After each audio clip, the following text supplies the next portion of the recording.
Tu as déjà prié et eu l'impression que Dieu ne répondait pas? Tu t'es retrouvé à genoux, le cœur ouvert, les larmes prêtes à couler, à demander « Seigneur, es-tu là? Est-ce que tu m'écoutes ?» Mais en retour, rien. Juste le silence. Un silence lourd, profond. Un silence qui te fait douter, qui te fait presque croire que Dieu s'est éloigné. Et tu te demandes, dans ton cœur fatigué, « Est-ce que Dieu me parle encore? Est-ce que je suis devenu sourd à sa voix ?» Tu n'es pas seul à te poser cette question. Des hommes et des femmes dans la Bible l'ont ressenti avant toi. Job, dans sa souffrance, a crié vers le ciel. David, dans ses psaumes, a supplié « Jusqu'à quand, Éternel, m'oublieras-tu sans cesse ?» Et pourtant, Dieu était là. Et Dieu parlait, mais pas comme il l'attendait. La vérité, c'est que Dieu parle souvent, mais nous ne savons pas toujours reconnaître sa voix. Pas parce qu'elle n'existe pas, mais parce qu'elle ne ressemble pas à ce qu'on attend. Dieu parle tantôt d'une manière, tantôt d'une autre, et l'on n'y prend point garde. Job 33, 14. Il parle doucement, il parle avec sagesse, il parle parfois même dans ce que tu appelles hasard, détour ou déception. Alors aujourd'hui, je veux t'ouvrir les yeux sur 7 signes puissants que Dieu est peut-être déjà en train de te parler, et que tu ne dois surtout pas ignorer. Signe 1, l'agitation intérieure. Ton esprit n'est pas en paix. Il t'arrive de sentir que quelque chose cloche, mais tu ne saurais pas dire quoi. Ton entourage te dit que tout va bien, que tu devrais être heureux, que tu as tout pour réussir. Et pourtant, au fond de toi, ça ne va pas. Tu ressens comme un poids invisible, une tension dans l'âme, une inconfortable sensation que tu es en train de t'éloigner de ce qui est juste. C'est peut-être Dieu qui te parle, pas avec des mots, mais avec une inquiétude sainte, une agitation intérieure qui dérange mais qui réveille. Tu étais sur le point de signer quelque chose, de dire oui à une relation, et quelque chose t'a retenu. Ce n'est peut-être pas la peur, c'est peut-être le Saint-Esprit qui met une alarme dans ton cœur. Le Saint-Esprit vous enseignera toutes choses et vous rappellera tout ce que je vous ai dit. Jean 14, 26. Parfois, le silence de Dieu est sonore. C'est une alerte intérieure, un signal spirituel, un feu orange céleste. Ne méprise pas cette agitation. Elle ne vient peut-être pas de toi. Elle vient peut-être de celui qui t'aime trop pour te laisser tomber dans un piège. Signe 2. Le même message revient encore et encore. Tu vis quelque chose, une situation complexe, et tout à coup, tu entends un message sur YouTube. Puis, tu tombes par hasard sur un verset biblique. Tu ouvres une page, et là encore, le même thème. Et le dimanche, à l'église ou en ligne, la prédication parle exactement de la chose que tu vis. Tu crois que c'est un hasard? Non, c'est Dieu qui insiste. Dieu est un bon pédagogue. Il sait que nous avons besoin de répétition, de confirmation, de réassurance. Alors, il orchestrait les événements pour que son message t'atteigne à travers plusieurs canaux.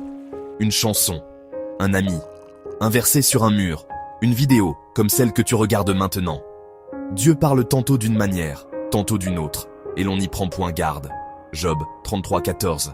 Si tu entends plusieurs fois la même idée, le même verset, le même thème, ouvre grand tes oreilles, car ce n'est pas une coïncidence. C'est Dieu qui t'appelle par ton prénom, plusieurs fois, comme il a appelé Samuel. Signe 3. Les portes se ferment, les plans échouent.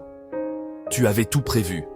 Tu avais investi du temps, de l'énergie, des rêves dans un projet, une relation, une carrière. Et tout d'un coup, ça s'effondre. Les portes se ferment. Tu vis des blocages inattendus. Et tu ne comprends pas. Tu pries, tu pleures, tu questionnes. Seigneur, pourquoi tu permets ça? Pourquoi ça ne fonctionne pas? Et si Dieu n'était pas en train de te punir, mais en train de te détourner de quelque chose de pire? Parfois, Dieu ferme des portes, non pas pour te frustrer, mais pour te protéger. Il sait ce que tu ne vois pas. Il connaît les pièges, les personnes, les blessures à venir. Alors, dans sa bonté, il intervient sans bruit, en fermant la porte. Le cœur de l'homme médite sa voie, mais c'est l'Éternel qui dirige ses pas. Proverbe 16, 9. Il y a des noms qui te brisent sur le moment, mais qui te sauvent à long terme.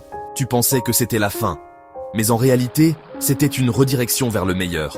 Alors la prochaine fois qu'un plan tombe à l'eau, demande-toi, et si c'était Dieu qui m'aimait trop pour me laisser passer par là? Signe 4. Une paix inexplicable. Tu es dans une période compliquée. Tu ne sais pas ce que demain te réserve. Tu ne contrôles rien. Les circonstances sont instables et tout semble vouloir s'écrouler. Et pourtant, au fond de toi, quelque chose reste paisible. Comme un silence doux qui te dit « Je suis là, je gère ». Tu n'as pas à avoir peur. Tu devrais paniquer, mais tu n'y arrives pas. Et tu te demandes « Pourquoi est-ce que je suis aussi calme alors que tout va mal ?» Cette paix, ce n'est pas toi. Ce n'est pas ton mental. Ce n'est pas ta force intérieure. C'est la voix de Dieu. Et la paix de Dieu, qui surpasse toute intelligence, gardera vos cœurs et vos pensées en Jésus-Christ. Philippiens 4:7. Ce verset ne parle pas de la paix que le monde donne, mais d'une paix divine, irrationnelle, mais réelle. Cette paix, c'est un message silencieux, mais puissant. Je suis dans la barque avec toi, même si la mer est agitée, je suis là. Quand tu ressens cette paix en plein chaos, c'est souvent que Dieu te parle sans bruit. Signe 5, un désir soudain de te rapprocher de Dieu. Tu vis ta vie tranquillement, comme d'habitude, et soudain, un besoin étrange te prend. Tu ressens le besoin de revenir à Dieu. Tu veux lire la Bible, tu veux écouter une louange, tu veux prier, tu veux pleurer devant lui, mais tu ne sais pas pourquoi. Ce n'est pas une habitude, ce n'est pas de la routine religieuse, c'est plus profond. C'est comme un appel, une attraction intérieure. Et ce n'est pas toi qui en êtes l'origine. Nul ne peut venir à moi si le Père qui m'a envoyé ne l'attire. Jean 6:44. Quand Dieu te parle, il commence souvent par attirer ton cœur avant tes oreilles. Il ne fait pas toujours du bruit. Il t'attire doucement, mais puissamment. Il met une soif nouvelle dans ton âme. Une soif que rien ni personne ne peut combler. Sauf lui. Si tu ressens ce besoin de revenir à Dieu, ce n'est pas une émotion passagère. C'est peut-être un rendez-vous divin. Ne l'ignore pas. Ne repousse pas cet élan. Suis-le. Signe 6. Dieu utilise l'épreuve pour te parler. Parfois, Dieu ne parle ni par des mots, ni par des images, mais par les larmes. Tu vis une souffrance. Tu traverses une saison noire. Tu as perdu quelqu'un. Tu es trahi. Tu es brisé. Et tu dis « Seigneur, pourquoi ce silence dans ma douleur ?» Mais ce silence n'est pas vide. Il est rempli de leçons. Quand tout va bien, nous avons tendance à oublier Dieu. Mais quand tout s'écroule, nos genoux touchent le sol, nos cœurs s'ouvrent, nos prières deviennent vraies. Et là, nous entendons. Il m'est bon d'avoir été humilié, afin que j'apprenne tes statuts. Psaume 119:71. Ce verset est profond. Il ne glorifie pas la souffrance, mais il reconnaît sa puissance pédagogique. Dans l'épreuve, Dieu ne te détruit pas. Il te façonne.